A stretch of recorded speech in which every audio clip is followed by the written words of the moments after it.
অবস্থা, এগুলো জল খান, নালার জল ডাইরেক্ট পুরো মেইন লাইন ফাটা।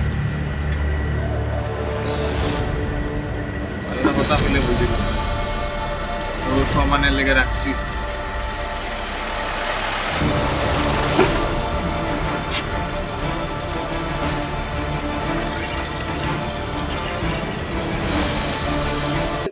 এসডিও সাহেবের যাওয়া হয়েছে পিএইচিতে, যাওয়ার পরে তাই নুটিয়া কইলা আপনারা এতদিন ধরে জল পাইরা না, আপনারা আধা ঘন্টা যে জল না পাইন তো আমরা জানাই, আধা ঘন্টা পরে জানাই।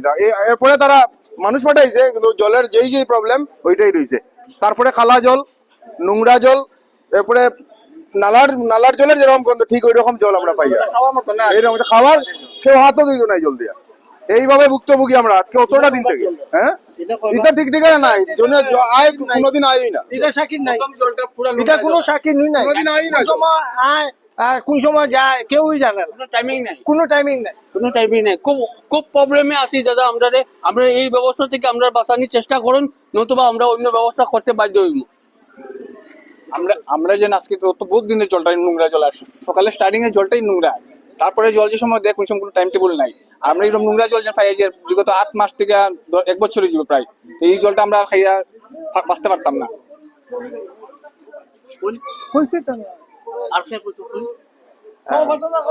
আচ্ছা, শুদ্ধ পানীয় জল যদি আমরা না পাই, যেটা সবচেয়ে বেসিক নিড, সেটাই যদি দিতে না পারে, তাহলে মিউনিসিপ্যালিটি আর এই সব আমাদের জনপ্রতিনিধি থেকেই কি করবে? একই কথা, থাকা আর না থাকা, ওইটাই বলছি আমি। আর কেটিতে গিয়েছিল একটা অ্যাপ্লিকেশন দেওয়ার জন্য, আমার 2টা লাইন ছিল, জল পাই নাই কোনোটাতে। তখন ওরা বলছে যে এখন তো লাইন কাটার কোনো ইয়ে নেই, এখন বোর্ড নেই, এই কথা বলে ওরা রাখলো না। কি আর বলবো, সবাই তো একই বলছে। আমরা অনেকদিন যাবত নোংরা জল ব্যবহার করছি, নোংরা জল পাচ্ছি তাও, এবং সাবানের গুলার মতো জল আসছে। 4-5 দিন আগে একদিন সিমেন্ট গুলার মতো জল এসছে, সাদা সাদা জল। আর সব একই।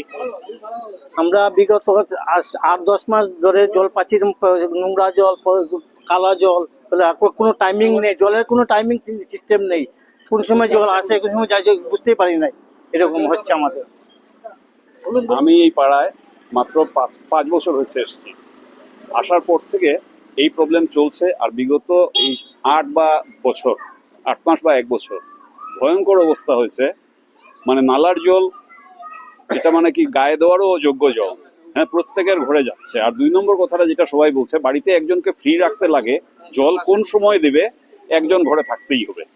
এই অবস্থায় আমরা অবস্থায় এলাকাবাসীর, অর্থাৎ বৃহত্তর দক্ষিণ বিলপাড় এলাকাবাসীর বক্তব্য, যদি সপ্তাহের ভেতর তাদের এই পানীয় জলের সমস্যার সমাধান করা না হয়, তাহলে তারা বৃহত্তর আন্দোলনে যাবেন এবং ভোট বয়কটের মতো সিদ্ধান্ত নিতে বাধ্য হবেন।